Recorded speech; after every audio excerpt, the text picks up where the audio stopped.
Joining me today, he's a radio podcast host, actor, musician, entrepreneur, and the CEO of Hound Comics. It's Brimstone. How are you doing today, Brimstone? Oh, Alex, finally, Brimstone has made it to the Rise to the Challenge podcast. Super excited, super stoked. I'm here hanging with my boy, Alex Burket. We're going to be chilling for a while. And here I am over at Disney Resorts having a blast. What do you call it? I'm like, listen, I gotta get on. I got to get my Rise to the Challenge podcast on. And here we are. So I'm ready to go. I'm all yours, brother. I'm excited to have you on the show to talk about your rise to the challenge. What we like to do with all of our guests is go right to the beginning. Talk about where you're from and what were you involved in growing up? Well, when a man and a woman love each other and they get together, sometimes they have. Oh, you didn't want to go that far back. Okay. So I was born and raised on Long Island in New York, and what do you call it? I was born, in Mineola, New York, and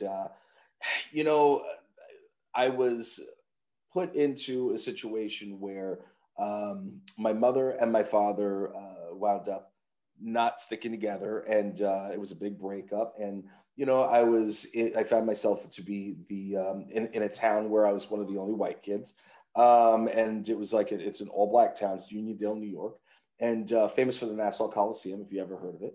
And I was growing up as a kid who, my mother and my father weren't together, and I was a young white Jewish kid in an all black neighborhood. So it was a very interesting upbringing. My first foray into entertainment was my mother wanted to bring me down to Sesame Street, and she wound up getting me booked on Sesame Street, Romper Room, and then I remember thinking back when Rice Krispies, I did some stuff for A1 steak sauce. I mean, this stuff is so old. I wish I could find some of it. But what is funny is I actually did find recently, my mother passed away a couple of years ago, so we were finally selling the house. And while we were going through, I found my original contract with for Children's Television Network, which was awesome, and which was like a 3-month contract. And for a kid that's like 5 years old, it's not bad. So then move a little bit forward, and we found that I actually had very good representation when I was a kid. I had like 3 different agents, and I had all their contracts. So which was a really, really cool thing. But that was like my first foray into entertainment. But again, my mother and my father were getting a divorce, and I wound up having to take a step back because, things that happen in a divorced home. My father, was like, well, I'm supposed to have him those weekends. And my mother's like, well, he has an audition. And he's like, well, I don't care. Even though he loves to see me in entertainment, it was when I was a kid, that's what was going on. So, moving forward, the reason why I told you about the situation that I was in is where I was the white kid in the black neighborhood, is that I found my first love, which was drumming. And and the fact is I grew up hip hop. So everything I did, every groove that I laid, everything was hip hop based. You know what I mean? And I absolutely loved it. And I was like, I want to be a rock star. That's what I want to do. I want to do something big in music, and whether it's rap or whatever it is. Then I wound up, my mother wanted to pluck me out of, in middle school. She wanted to pluck me. It was called junior high school then, by the way. I get yelled at when I say junior high school by my wife and my kids, because they're like, you sound like you're prehistoric when you say that. But it's middle school. It's middle school. She plucked me out of middle school, and I had a severe culture shock because she put me in an all-white Jewish private school. So I went from one place to the next. That's why I told you, my situation, so you could kind of understand, where I was going a little bit later on. So she put me in there, and I was like all against it. And she was just like, no, you're going here. It's not safe to go to this school. And I'm like, whatever. I was friends with everybody doing things that she should never know about. But I wound up going to this private school, and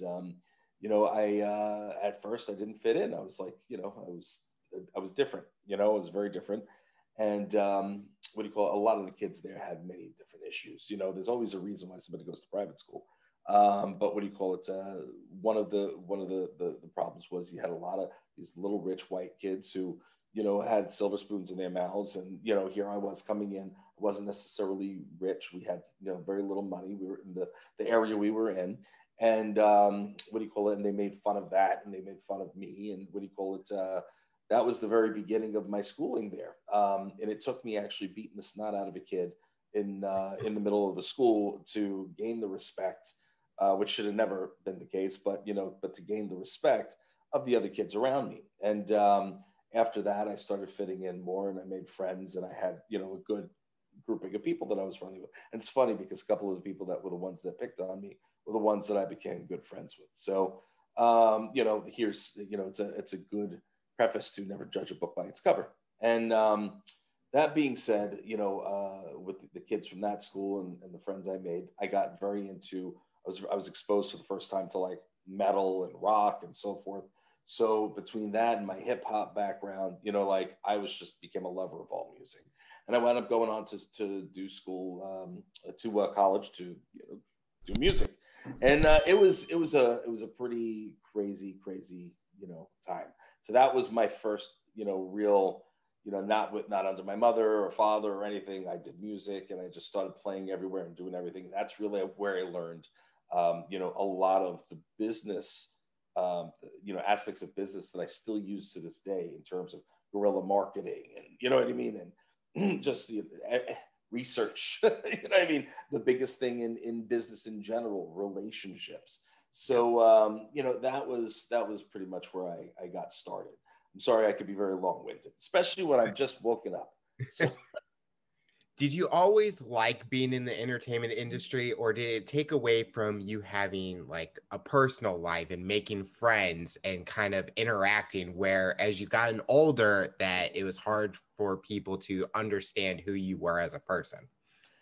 So that's a double-edged sword, that question. I didn't have issues making friends because I all throughout my life, it's been easy for me to kind of talk to people and meet people and build relationships. So, I've never had an issue with making friends, especially being in entertainment. The funny thing is when you're in entertainment, people are more drawn to you. But what do you call it? What the issue became later on is how friendships worked and how friendships twisted and turned depending on who was there with me before I got my breaks, and then who was with me after.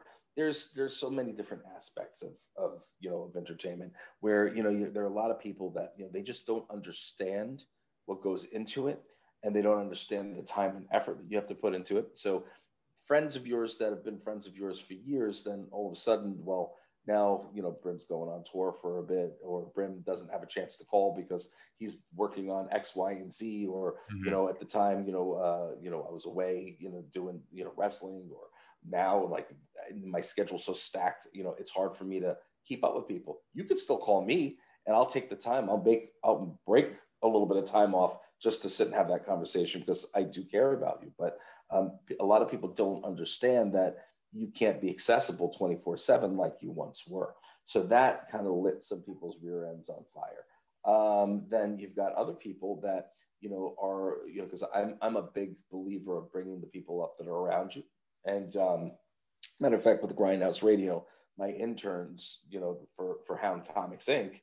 are actually, two of them are my partners now. You know what I mean? So, you know what I mean? Like I bring people up from that come up with me. And, one of the things that I found is that some people get when they're not in the spotlight, but the person that they're, kind of with, is in the spotlight. A lot of these people, not a lot, but a good portion of people get a little bit jealous, because they're like, well, if he's doing it, well, why can't I? Where's my recognition? I'm here too. I'm doing stuff. But well, sometimes it doesn't work that way. And as much as I care about you and I love you, I'm not, I can't just say, here, you're in the forefront, or, you know what I mean? It's not for me to do. So a lot of people that I've had the issues with a couple of people in my past who have caused major issues with me, who I thought were my friends. Some of them I thought were family. And they caused big problems for me in the industries that I was in. But again, it's failure or issues like that are like a badge of honor, because you take those little seeds that you get from failure and you use them to plant the the trees that have grown, become the swinging vines to your next success. You know what I mean? So I've always taken those failures as a means to take 2 steps back, reevaluate, learn from them, and then move 10 steps forward. And then kind of like bamboo, spread out. So that's in terms of friendship. Then you've got the people that will want to just be friends with you because of who you are, and they want to ride your coattails, or they just want to hang out with somebody just because they've got a name value. So there are different levels and different pieces of that puzzle. So that is a loaded question that you asked. I hope I answered it. Yeah. I hope I answered it. Was there any musicians growing up that were inspiring to you that you kind of wanted to kind of be like them, not like copy them, but kind of use them as inspiration when you were making music and stuff? 100%. What do you call it? Huge guys that I looked up to when I was younger. Tommy Lee from Motley Crue, Rod Morgenstein from Winger of Dixie Dregs, Fred Coury from Cinderella, Jimmy DeAnder from the Bullet Boys. Funny enough, I'm friends with all of them except for Tommy, who I finally did meet a couple of years back, which is another story in itself. But what do you call it? But all of them, great dudes, great guys, amazing drummers.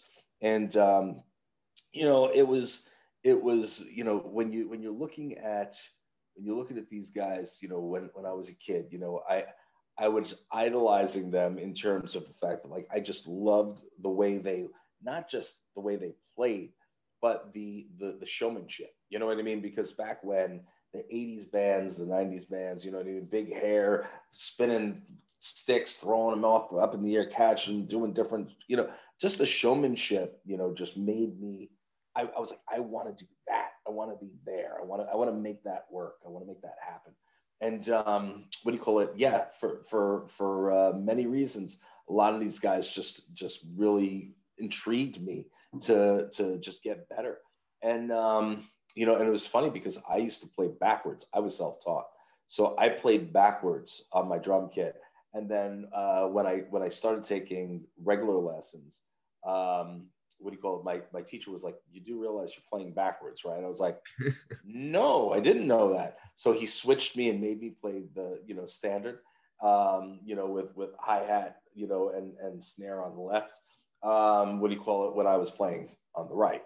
So what's funny is that years later, and I'm out of music at that point. I'm wrestling, and I might have even been out of wrestling. No, I was still wrestling at that point. I became friendly with Rod Morgenstein, and Rod and I were sitting and chatting, and I realized, I was like, wait a minute. I was like, you play backwards? He goes, yep. And I wasn't going to tell. That's why he's like, that's why I don't play on anybody else's kit. I only play on my own kits. I was like, that is insane. What do you call it? Because I'm sitting here thinking all those years that I was doing it wrong, and I never realized. I never even thought to do any research. We couldn't do research back when, you know what I mean? Because we didn't have the internet, like now anybody could go on Google and look things up. Like now, then we didn't have the luxury of that. So it was funny, being able to, Rod and I go out, we went to dinner one day, and, we're just sitting and chatting about that. And I said, it's insane, the stuff that you did. And he's like, and apparently you were doing it all backwards. Yeah, great guy, great musician. And again, there's different stories for each person. But Jimmy DeAnder, very close with now. He was the Bullet Boys, and the Bullet Boys, were a great band. They never achieved the name value that Motley Crue or Poison did. And Ricky Rocket's another friend and another amazing drummer. But these guys, but Jimmy and the Bullet Boys, they were just my favorite band. I don't know why, but that was my favorite band back when. And I stole one of his licks, and I used it as my drum part for one of the songs I did in a band called Image, and it was an all instrumental progressive rock band. And what do you call it? I played this one lick throughout the entire song. and people loved it. And what do you call it? Eventually I wound up meeting with Jimmy. We met online, and we've been friends ever since. And I told him, I was like, look, I got to be honest with you. I stole one of your drum licks and I used it years ago. He's like, that's amazing. I appreciate it. So, so he's just such a down to earth dude. And anybody who is looking to follow people, just really cool people. Jimmy is one of those cool people that you just enjoy watching him and he does lives on Instagram all the time. Just one of the most fun people I know. So. Well, when you were naming those bands, I come from a generation where it's all pop music and stuff, but like my dad had all these CDs of like 80s and 90s rock bands and got me listening to them. And as I get older, I just respect that era of music so much because it was so popular back then. And it's still popular today because we have radio stations that everyone listens to. So when you're naming those bands, I'm like, oh, I know these people. And then I'm like, oh, I need to go look those up now because I want to hear them. Yeah, it's, you know what? And it's really crazy because now the stuff that I was listening to and into then is considered classic rock. And I'm like, wait a minute, hold on. hold a minute. When did that happen? But yeah, no, it's crazy. Really good stuff. You know, look, there were a bunch of crap bands back then too, but the whole point of hair bands and metal bands were, it was supposed to be fun. It was, sex, drugs, rock and roll. You know what I mean? I was never into the drug part of that, but everything else, we'll save that for another day. But the rock and roll thing, the metal thing, there's a lot of fun and a lot of amazing musicians that you would never know were amazing musicians because they didn't go above and beyond in those projects specifically because they didn't need to. Yep. You know what I mean? Like people sleep on Winger. Like Winger is the band that Rod Morgenstein's with, and when musically, everyone in that band is incredibly trained musicians. What do you call it? They're and Kip Winger, who's the singer, was a classically trained ballet dancer. So, where people would sit and they would watch the videos, he was doing like spins and crap on stage, and people had no idea. They were just like, wow, that's pretty interesting. That's pretty cool. Like they didn't put the thought of how many years went into training and so forth and, learning. But, that again, these bands, as simple as some of them might have sounded or simple as some of the riffs were, they were just, incredible for what they were doing. You know what I mean? And behind the scenes, they were amazing musicians, like people that would blow you away in their technicality. It just never showed it. As you were in college, music was a big passion of yours, but did you ever find anything else that you were passionate about? Yeah, I mean, I was hugely passionate about art for a long time and comics, like that was a big thing for me. It started right around the same time as the music. So like for me, I started getting really involved in, comic books and loved Batman. And even though don't tell my co-host Greer that because I always have to tell him how much Batman sucks. But Batman, Spider-Man, the X-Men were huge for me. The Beast is my favorite character overall. What do you call it? Oh my God. G.I. Joe was one of my favorites ever. I had all the toys. I used to have to beg my parents, come on, please, I need to get that toy. I need that Storm Shadow, or I need that Snake Eyes. It's going to complete this. And, I would get, like all the comics and all that. And that continued with me into college as well. And I drew all the way through college, even though I was playing in music, I was still keeping up with the art. And then after a while, I just didn't have the time anymore, and I just stopped drawing, And every once in a while, I'll still pick up a pencil and like doodle a little bit or mess around with stuff. I wish I would have stuck with it because originally I wanted to be a famous artist and comic book artist, but I didn't become a famous comic book artist, but I did become a comic book character. So that I think is pretty cool. I'll take that. And I'm the celebrity spokesperson for the Stan Lee Foundation. Stan was a friend of mine. So what do you call it? So for that, so things came full circle with that. Maybe not how I wanted them to be or expected them to be, but that's how they came full circle. Did you know after college what path you wanted to take? Or did you always have that image of this is the career I want and nothing's going to stop me to get there? Yeah, I did. I said I want to be a musician. That's my life. That's what I want to do. And what do you call? I actually left school early. I didn't finish college because I was out playing. I was doing my thing. Um, so that was my number one. But again, it comes down to being in a four-way, five-way marriage. You know what I mean? And sometimes it's hard to make one marriage work when you're with four or five other personalities. It's not necessarily something that's going to work out well all the time. And sometimes you deal with cool people and other people just pieces of garbage. So what happened was, I just got sick of being in a five-way marriage. You know what I mean? And I moved along to something else. But in between that, ins and outs of bands and so forth, I was working regular 9 to 5s. But the 9 to 5s I was working they were all in the industry.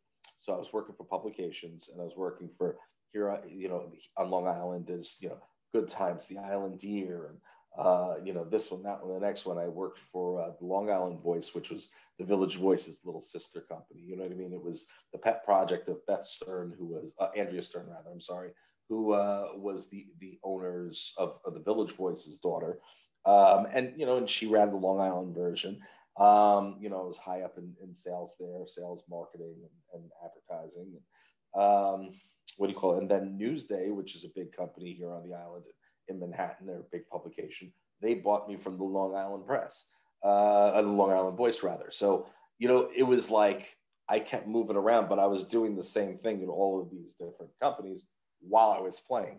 And the reason why I had these positions and the reason why I was making good money then is because I built the relationships that I did while I was playing in all the bands and doing the music thing, because I knew all the bar owners, I knew all the clubs, I did all the business work.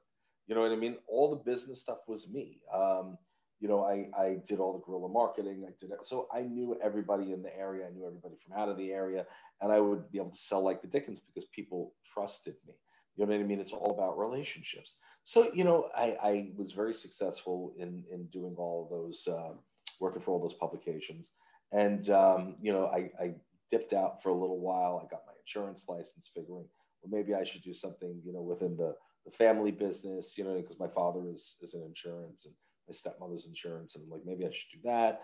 But, like that was getting to the point where I was like, I don't know what's going to happen. And, I need to make some money. You know what I mean? And, you in an entertainer's life, there's always a couple of points, because it's always, peaks and valleys, and sometimes when, in those valleys, you start doubting yourself, and you realize, all right, is this going to happen? Is this not going to happen? You know what I mean? Yeah. And at the end of the day, there were a couple of times where I was like, I don't know if this is going to work. I don't know if this is going to pay off. And then I would flip it and I'd say, you know what, I got to believe in myself. I got to work harder. And and then I would kind of pick myself up and get back into one of those peaks and get myself out of the valley. But it wasn't until I was working for I wrestled, went through all of wrestling and toured the wrestling, and really built my name there.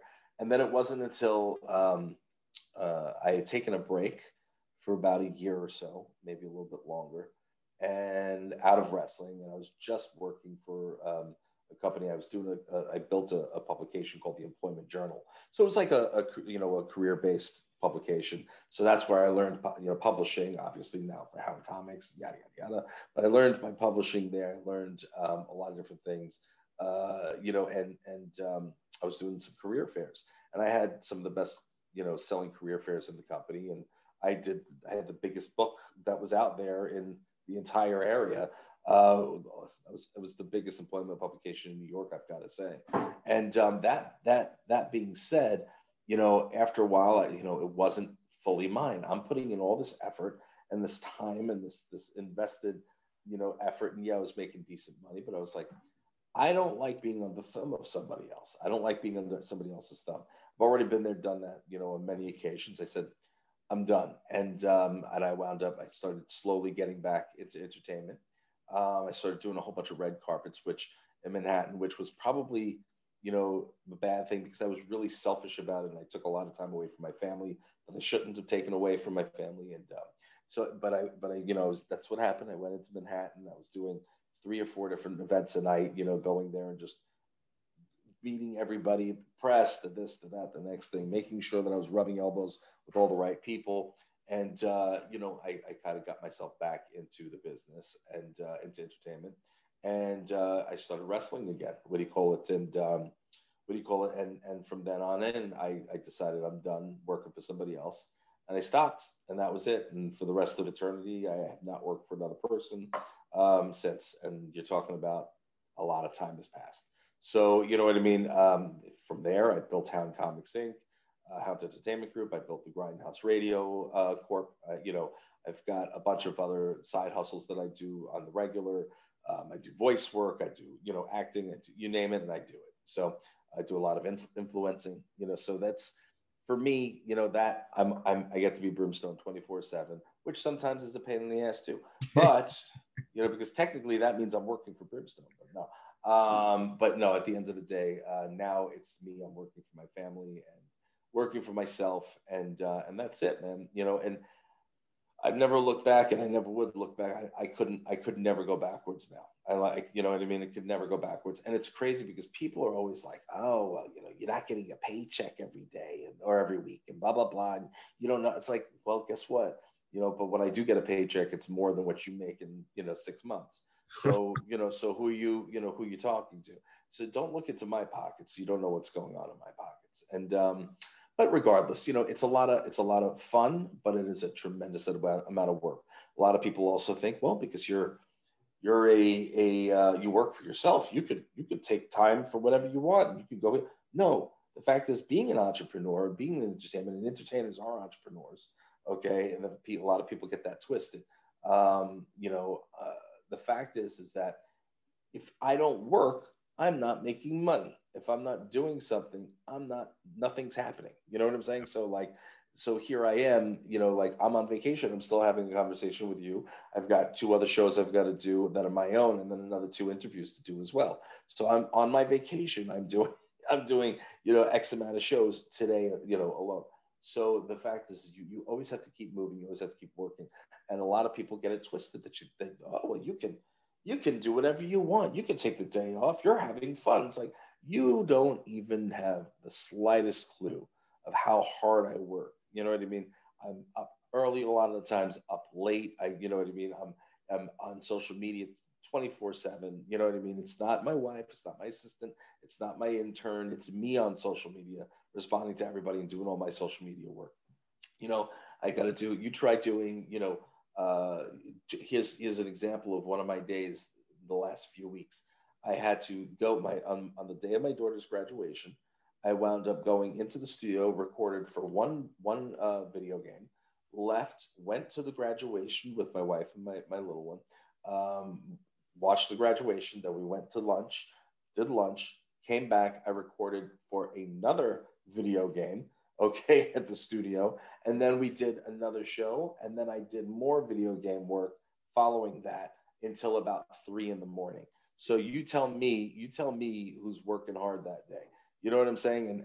And everything's the voice. It's all my voice. So with that stuff, you know what I mean? So if you're sitting now, you do, you know, your podcast, an hour podcast, duet, whatever it is, but you're doing your work, and, you know, to sit and talk and be going and being on for however long, it's exhausting, right?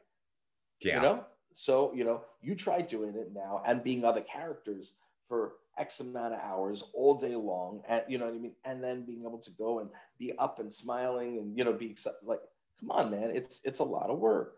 Obviously the stuff with my family is effortless, but you know, like I'm talking about when I'm going back and forth. It's like, I don't want to talk to anybody. I just want to keep my mouth shut. And which is funny because, you know, my wife would totally disagree with me on that. So you like to talk way too much.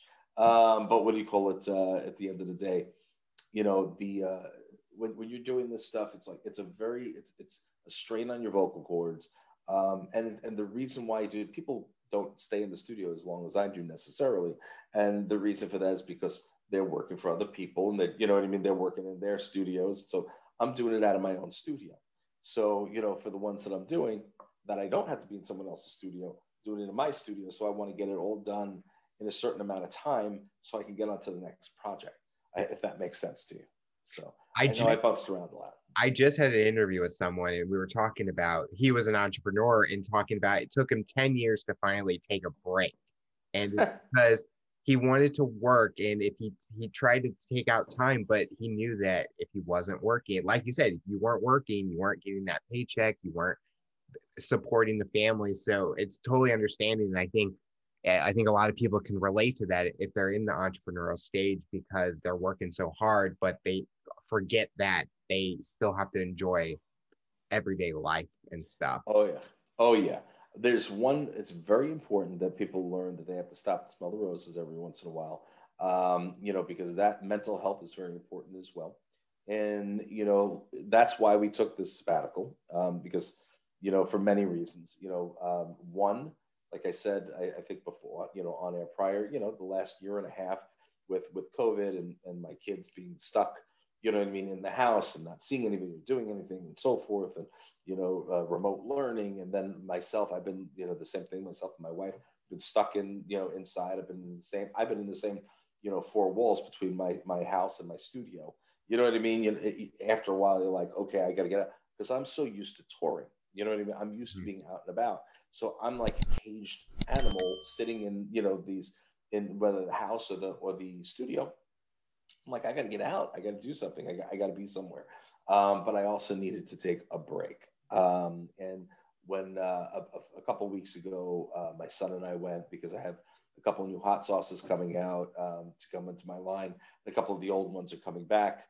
And So my son and I went down to, we're in New York, so we went to Pennsylvania to my co-packers and the people I partner with, which is Torchbearer Sauces. And it was so good to be, just not because I wanted to be away from my family, but, although my son was with me, but it was so good to just be out, you know what I mean?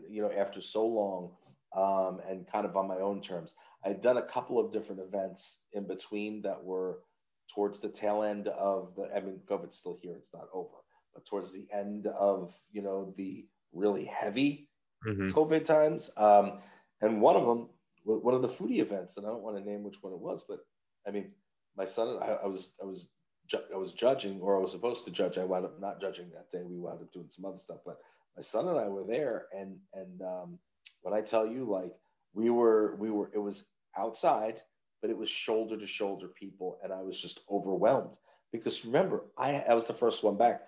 I haven't been around people in that long, so it was just such a weird feeling and overwhelmed. And I'm never overwhelmed with a lot of people. I'm like, okay, whatever. I'll get up in front of however many people and sit and yap. I'm cool with that.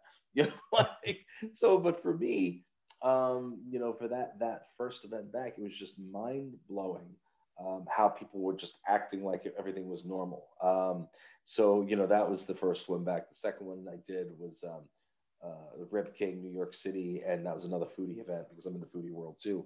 And that one, that was outside as well, but it was so spread out that it was a lot more comfortable, and that kind of made me feel a little bit better. And then, like I said, taking that trip to PA it was a nice change. And I wish my whole family came with me, but what were they going to do? My daughter was finishing up school. My wife was still working. So we just had to wait until everybody was done. And I was like, now's the time. It's either now or never. We need to go away. Let's do it. And here we are. So what was the hardest part about being a wrestler? Was it being on the road, doing the actual act or performance? What was the hardest part about it for you? You want to know the truth? The politics. What do you call it? The politics of the business, and the sneaky, snaky people that are in the business. That was the toughest part of it. There are a lot of people that want to either ride on your coat feathers and then try to stab you when they have the chance. You know what I mean? And that's unfortunately the way the business runs. Not all people. I don't want to say all people. I don't want people to get a bad taste in their mouth about it. But here it is. If in the industry back when, it was a brotherhood, and that's what I loved about wrestling back when. it was a brotherhood. Everybody looked out for each other, and you work with each other because it's a dance. When you're in the ring, you're working with somebody. You guys are dancing with each other. You're not there to hurt each other. You're there to put on a show and bring home a paycheck. Everybody's there to work for their families and make some money and rise. That's it. And there was a code. Unfortunately, somewhere along the line, that code started getting very blurred.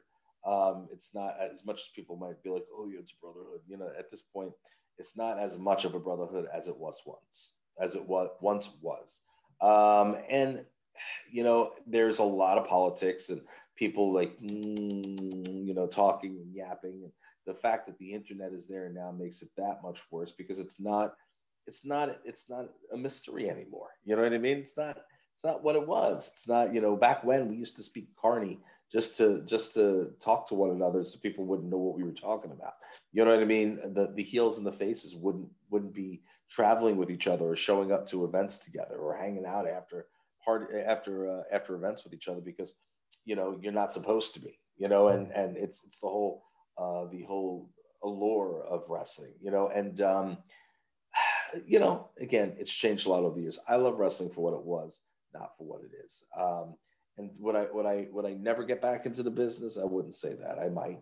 My wife says otherwise, but I'd always consider it. And because I do love being in the ring. I love being Brimstone in the ring. But at the end of the day, I'm cool being Brimstone out of the ring, where I kind of run my own thing and I do whatever I need to do, and I get to do a lot of things. Like next up would be the bumps. You know what I mean? You're talking about consistently putting your body through trauma. Now, does that mean that it wasn't fun? I enjoyed the hell out of it. I liked the physicality. One of the reasons why I wanted to do it was from the physicality aspect. So like for me, I would do the bump. I'd bump just for the hell of bumping. One of my favorite things to do is when I was training my students was to do the bumps and bump with them. You know what I mean? So like, I never had an issue with that. That was always cool with me. That's probably also why my body is not what it should be.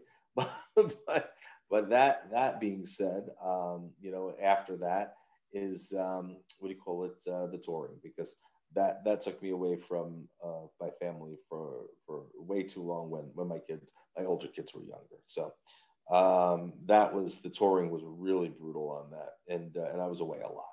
So that being said, that's from the top to the bottom in terms of what was the worst. But the politics, by far, politics are the worst part of the business because you've got the really good people and the people that they run by the code of the business, and they're just genuine.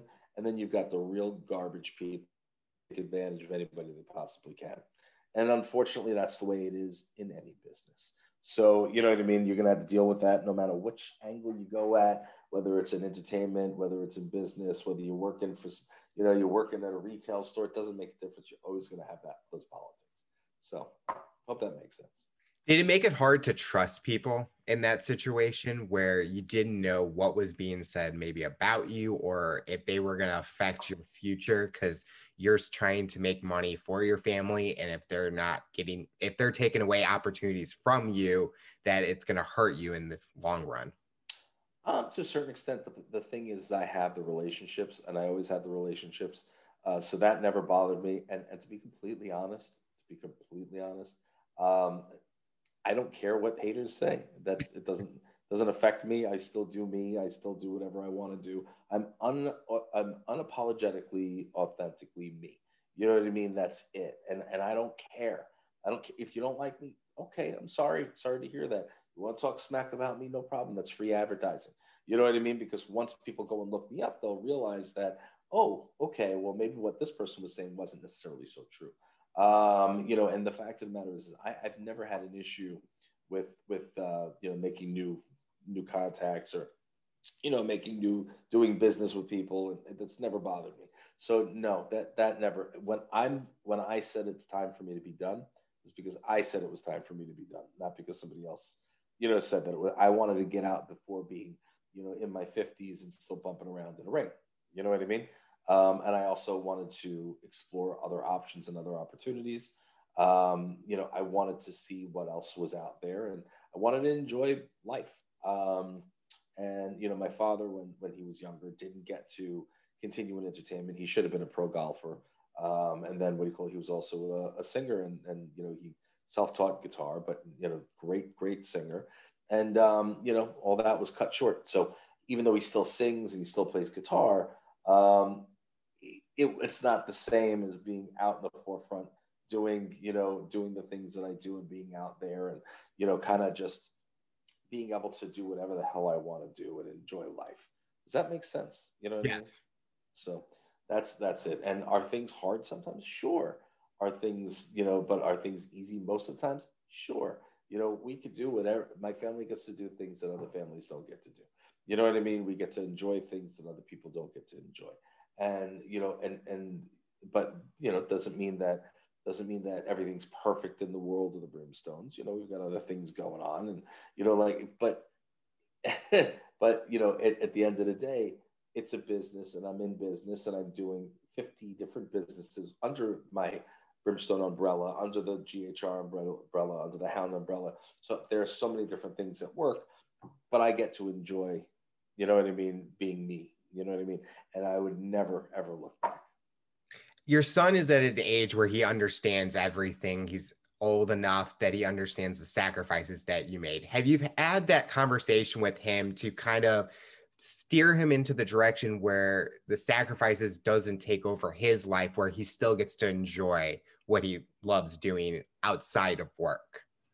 Yeah. What do you call it? Actually, so my son is 20, and you know, and he understands certain sacrifices need to be made, but he also understands that, you know, there has to be a happy medium. You know, what do you call it? Now he's first, like I said, we were all had, you know, ready to move crazy forward. He was playing lacrosse, you know, in high school, and he was set for college. And they, right at the beginning of the school year for his first year of college, he was working and he got electrocuted at work, and that kind of put him through the ringer and then COVID. So it was like one problem after the next, and so he finally just got. I don't even know if he got cleared completely, but you know, he wasn't able to play for the longest time. I had him set up with the, what do you call it? You know, he did all the work. I just made the connection. He did all the work. But he was set up with the Long Island Lizards, which was the, what do you call it, the Long Island, well, the New York Major League team. Mm-hmm. So he was doing all the work with them. He was working with some of the best guys in the business. He was you know, an assistant coach for all the main guys that are, you know, all the big players. And then what do you call it? So he would have had a nice, easy way in had he been able to continue. But over the last year and a half, 2 years, you know what I mean? It's been nothing but issues, not from his doing, but from, you know, life. He got electrocuted because he was working retail position. Then he was back and forth with all that, you know, for the longest time. Then COVID all of a sudden happened. Then that shut everything down. Now you can't play sports, you can't do anything, you know, but he couldn't play it anyway because he was dealing with all the problems from the electrocution. So it's like, you know, it was an ongoing thing. Now, you know, whether he wants to continue or go back to lacrosse, I don't know. But we've opened up a new door. And, you know, one of the things that he really loves to do is cook. He's going to school for nutrition, you know what I mean? And, you know, which is great because he can get me a little slimmer. That would be nice because gained a little too much around the edges over the years.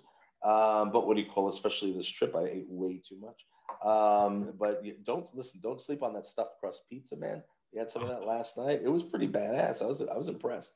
But that being said, you know, one of the things he loves to do is cook. And so we had been talking about doing something fun for YouTube or, you know, or social media, because I did a thing called Food Hound Tidbits, while I was on tour.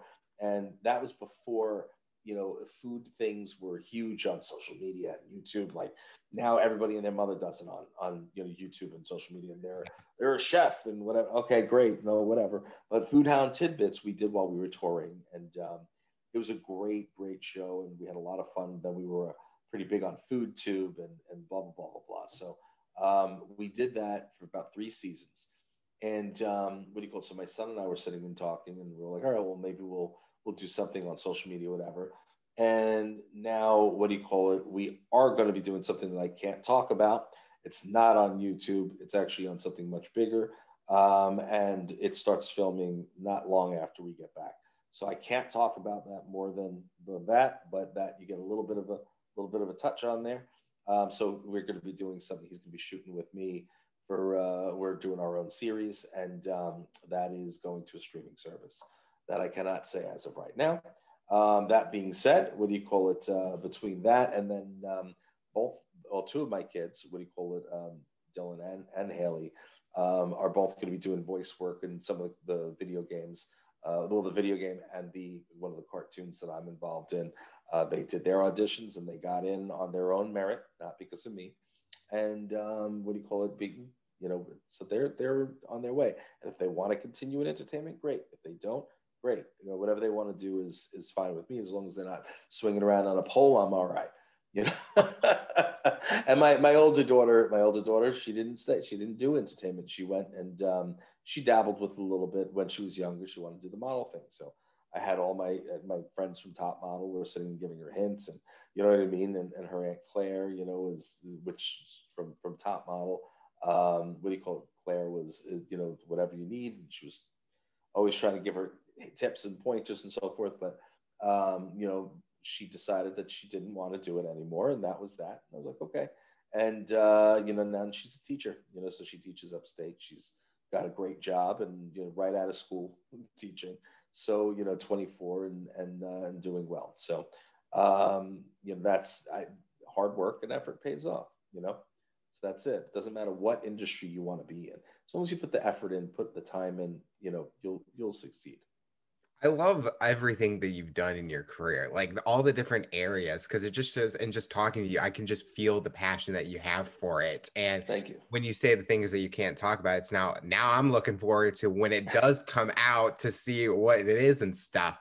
Do you have a favorite like voice acting gig that you've done, or something that people would recognize the game or the movie, TV show, something that they would be like, oh, I need to check this out because I want to hear him be in it?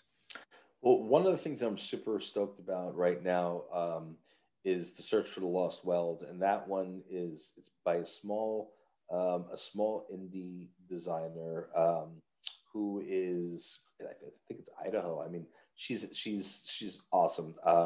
It's called Mama Makes Games is the name of her company. And she's doing like everything herself. I'm playing the role of King Scalacron, which is just a badass character who she designed for the most part, not completely, because if I had a chest and abs like that, I'd be like, hell yeah. But what do you call it? But other than that, that she designed the character around me and what her and I were discussing. So I'm voicing that character, and that's actually what my daughter is going to be doing something with as well. I can't say what character and so forth yet, but that game I'm super excited for, simply because I know the cast, which I can't talk about right now, but some of the people that are in the cast that are friends of mine that I brought in are just tremendous, and we're finally getting a chance to work with each other on something, which is a lot of fun. It's so much better when you get to work with friends. Mm-hmm. You know what I mean? Even if you're not in the same studio or doing the work together in the same studio, it's still a hell of a lot of fun. But that one is one of the things I'm most excited about. I'm also doing Rose and Lockett. I'm doing what do you call the Voice for Wrath, which is one of the coolest characters in the game, one of the big bosses, and that I'm psyched for. One of my favorite characters that I've done is what do you call it? Game Day from the Weaklings series, which is a YouTube series. I'm surprised that nobody's picked them up, it's crazy because it's such a great show and people love it. But I do the voice of Game Day on that, and he's so fun. And he's all crazy. He's all over the place. And I can't do it too loud because I don't want to disturb everybody in the hotel. But he's a lot of fun, and that one's a cool one. What else? Let's see. More fun stuff. There's just so many. Listen, if you know, you know. If you don't, look it up. I like doing Wyatt Earp. I'm doing Wyatt Earp in Finger Gun for the Oculus Quest 2. So that's a lot of fun. That one's you play the game. The game itself was so cool. I said I need to be a part of that. But you remember old school finger guns? So that's how you actually play the game. You gotta shoot with your fingers. And yeah, so I do the voice of Wyatt. It's Wyatt Earp, but it's just Wyatt in the game. And you know, it's a lot of fun. I always wanted to do a Western. So that gave me the opportunity to do the Western. Yeah, man, and there's a whole bunch of others, but those are some of my favorites and some of the ones I'm really psyched for. Is there anything you would change on your journey, or do you feel that the path that you've taken has brought you to where you are and you've grown so much through that journey? The only thing that I would change, because again, you know, there's certain things that happen and so forth that you know, that has helped build what I'm supposed to, you know, where I am and build up to where I am and what I've done.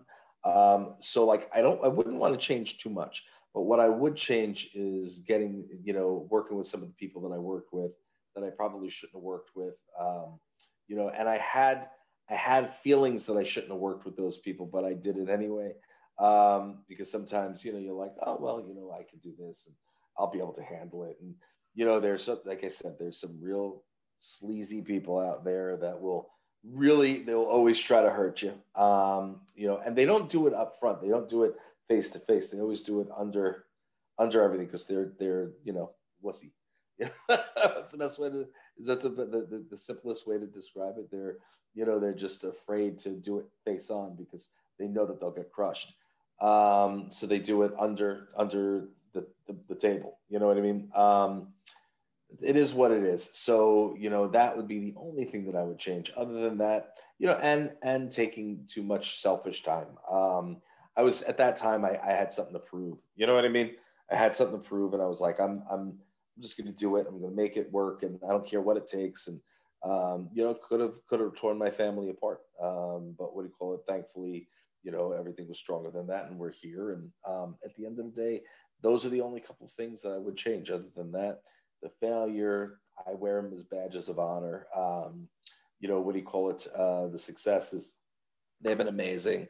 Could I have adjusted a thing or two here and there? Maybe, but I wouldn't change a thing other than the other two things. The final question I'll ask you, for someone that's listening to this interview based on your journey and experience, what tips or advice would you give them to overcome obstacles, accomplish their goals, and rise to the challenge?